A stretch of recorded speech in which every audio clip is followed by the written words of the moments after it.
And that's a memo. Now for the top story tonight, reaction to this. Joining us from Washington, Fox News analyst Newt Gingrich, who is the host of a new documentary, you can get it on DVD, called Ronald Reagan, Rendezvous with Destiny. Is it just that the Europeans are scared? Is that what it is all about?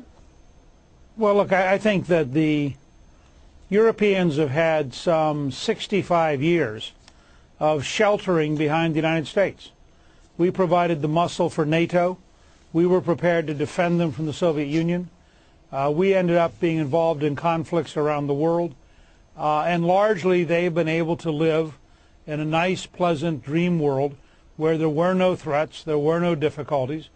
And in the process, you've had a secular decay of European society so that there's not much they would defend. If you notice the rise of militant Islam inside the European countries, there's no natural basis for a secular, aging, prosperous Europe to defend itself from anything, either at home or abroad.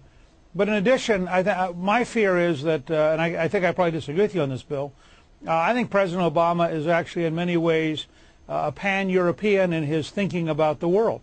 He promised yesterday, for example, that we would take strong measures at the UN about the North Korean missile firing.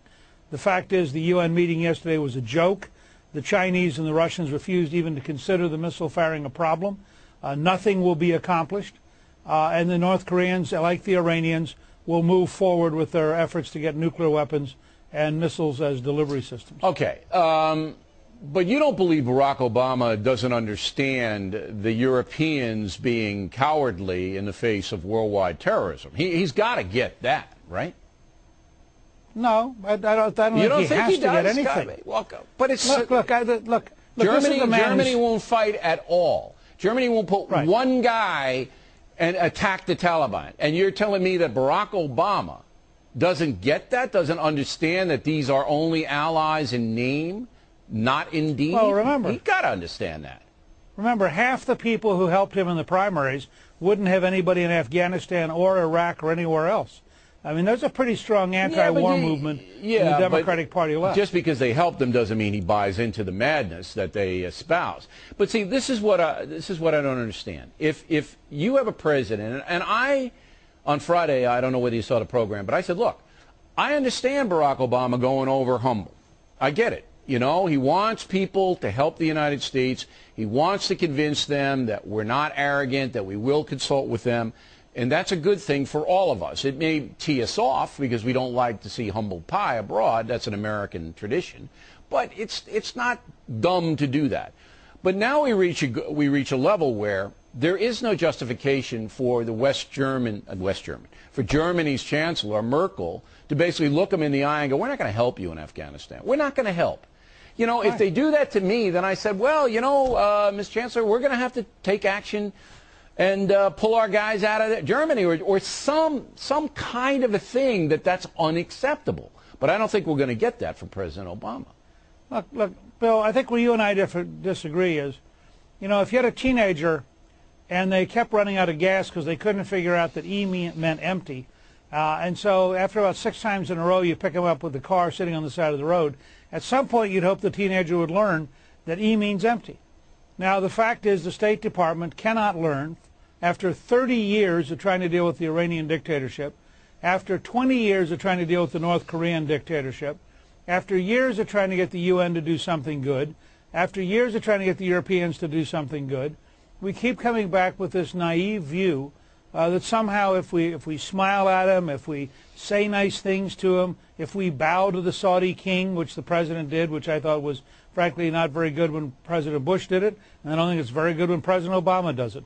I don't think Americans ought to bow to kings. Well, President Bush kissed the guy. Didn't he kiss him or something? That kind of grossed me out. Something like that. Yeah. You know, I think that's a sign of why you need a strong national energy policy, frankly. The Richard Holbrooks of the world, he's now our guy in Pakistan, a very smart man. He will tell you, look, what's our alternative? We can't confront the whole world. We can't beat North Korea and Iran and the Taliban and Al-Qaeda all by ourselves. So we have to deal with our flawed allies. We understand they're cowardly, selfish, their societies, as you had put it, have eroded. We got it. but we can't take them all on. And if we tee off the entire world, as President Bush almost did, it's self-defeating for us. So how do you answer that? Well, I'd recommend to pick up on your earlier plug for the movie Clifton I did. I'd say watch the movie Ronald Reagan, Rendezvous with Destiny. You saw Ronald Reagan take over a total shambles after Jimmy Carter had 4 years of weakness. You see in a matter of weeks Reagan showing strength.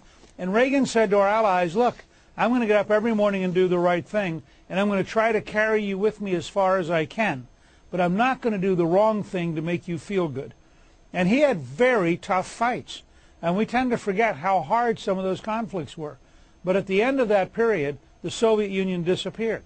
Okay, now, but we did that. You see, we did that, Mr. Speaker. Right. West Germany and France didn't do that. Belgium didn't do it. The Netherlands didn't do it. They stayed, as you pointed out in the beginning of our conversation, pretty much on the sidelines. We did it. But now... We had two allies. But now, instead of one... Go ahead. We had two allies.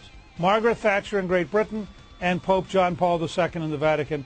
And those two, plus the United States, were more than enough. Right. But now we have enemies all over the place. It's not just Russia. Mr. Speaker, always a pleasure, and I want everybody to get the DVD Ronald Reagan Rendezvous with Destiny.